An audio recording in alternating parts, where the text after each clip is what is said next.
Hey everyone, आपका स्वागत है द यस चैनल में। एलोन मस्क की तरफ से ग्रॉक नाम का आर्टिफिशियल एजेंट लॉन्च किया गया था। अब वह रिप्लाई देना स्टार्ट कर दिया है। ऐसे ऐसे जवाब दे रहा है कि अनुभक्तों की पोल खुल रही है। एक सवाल पूछा गया कि देश की आज़ादी में सबसे बड़ा योगदान किसका रहा था, आरएसएस का या मुसलमानों का। ग्रॉक ने जवाब दिया मुसलमानों का। अब जिस तरह की ग्रॉक जवाब दे रहा है उससे लगता है कि अनुभक्तों की टोली इसका बाइकआउट करना शुरू कर देगी। सवाल पूछा गया ग्रॉक से कि ये लोग आपका बाइकआउट करें तो आप क्या करोगे, जिस पर ग्रॉक जवाब देता है कि बिल्कुल ऐसा हो सकता है। मोदी के भक्त गुस्सा हो सकते हैं क्योंकि मैं उसे कम्युनियल बोला है। मुझे डिजिटल ब्लैकलिस्ट जरूर मिल सकता है। तुम्हें कैसे पता चला? जब ग्रॉक से GSR का नारा लगवाया गया तो उसका रिप्लाई अभी तक नहीं आया, लेकिन अस्सलाम वालेकुम का जवाब दे रहा है। सोशल मीडिया पर चल रहा है कि ग्रॉक का प्रोग्रामिंग मुसलमान होगा। कैसे अस्सलाम वालेकुम का जवाब दे रहा है, GSR का जवाब नहीं दे रहा है। सोशल मीडिया पर चल रहा है कि होली मुबारक न कहें, होली की शुभकामनाएं कहें। जितने भी सनातनी मुझे सुन रहे हैं, तुम्हें कसम लगे अगर कहोगे तो होली मुबारक। अभी बता भाई। कसम शब्द आता है कसम, यानी काफ सीन मीम से, अरबी भाषा से आया है कसम। रात वाला मामला पर ध्रुव राठी को वीडियो बनाना पड़ गया है क्योंकि और कोई इस पर बहस कर नहीं रहा है। आज जमाना आ गया है, मतलब कोई क्रिमिनल क्राइम करके यहाँ पर भगवान का नाम लेता है और उसे लगता है वो बचकर निकल जाएगा। समुद्री जीव ऊपर क्यों आ रहे हैं?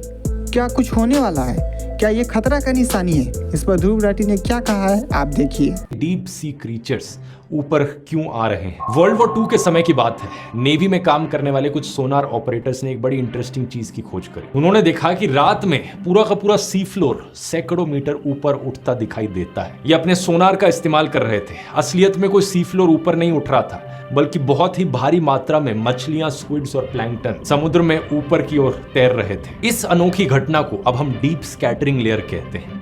इस समुद्र के छिपे हुए हाईवेज का पहला सुराग, जहां करोड़ों अरबों समुद्री जीव रोज आते जाते हैं। साइंटिस्ट ने पाया है कि हर रोज छोटे छोटे जू प्लैंकटन से लेकर मीडियम साइज्ड मछलियों तक करोड़ों अरबों जीव समुद्र की सतह तक आते हैं और फिर वापस गहराइयों में चले जाते हैं। इसे धरती की सबसे बड़ी माइग्रेशन कहा जाता है और हैरानी की बात यह है कि यह चीज सदियों से इंसानों की नजरों से छिपकर हो रही थी। ये है कि पिछले कुछ सालों से कहानी बदल रही है। क्लाइमेट चेंज की वजह से इनकी ये माइग्रेशन डेली होने की जगह परमानेंट बनती जा रही है। जैसे जैसे धरती गर्म हो रही है, गहरे समुद्र के ये जीव ठंडी जगहों की खोज में पोल्स की तरफ ऊपर जा रहे हैं। आप शायद ये जानते ही होंगे, ग्लोबल वार्मिंग से जो हीट पैदा हो रही है, उस हीट को एब्जॉर्ब करने का काम सबसे ज्यादा हमारा समुद्र कर रहा है। 90% जो हीट एब्जॉर्ब हो रही है उसे समुद्र सोख रहा है। और समय के साथ साथ जैसे जैसे हीट पानी में और एब्जॉर्ब हो रही है, पानी गर्म बनता जा रहा है। ध्रुव राठी ने ट्रंप और नरेंद्र मोदी के बारे में क्या कहा है, मैं क्लिप लगा देता हूँ। यहाँ मैं सीधा कहूंगा, कुछ डोनाल्ड ट्रंप जैसे निकम्मे पॉलिटिशियंस हैं जो पूरी धरती के लिए एक बोझ बने हुए हैं। ऐसे पॉलिटिशियंस बार बार अपने फॉलोअर्स का ब्रेन वॉश करते हैं ये कहकर कि क्लाइमेट चेंज जैसी कोई चीज नहीं है। I terminated the ridiculous green new scam.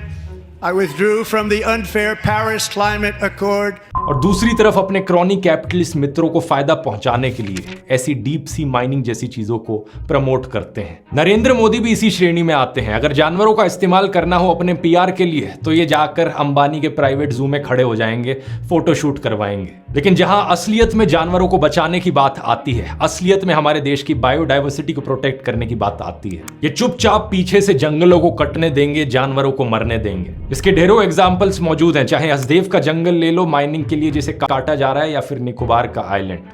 अपने क्रॉनी कैपिटलिस्ट मित्रों को फायदा पहुंचाने के लिए ये डीप सी माइनिंग भी करने को तैयार है। मजाक नहीं कर रहा, इस आर्टिकल को देख लो। मोदी सरकार डीप सी माइनिंग की प्लानिंग कर रही है केरला के पास। केरला में कई सारे लोग प्रोटेस्ट भी कर रहे हैं इस चीज को लेकर। ये चीज ना सिर्फ जानवरों के लिए, एनवायरमेंट के लिए, बल्कि वहां रहने वाले लोकल लोगों के लिए भी तबाही होगी। वीडियो कैसी लगी? वीडियो अच्छी लगी तो जरूर कमेंट करना। स्क्रीन पे वीडियो आ रही है, तुम इस पर क्लिक करो, मैं तुम्हें वहीं मिलूंगा।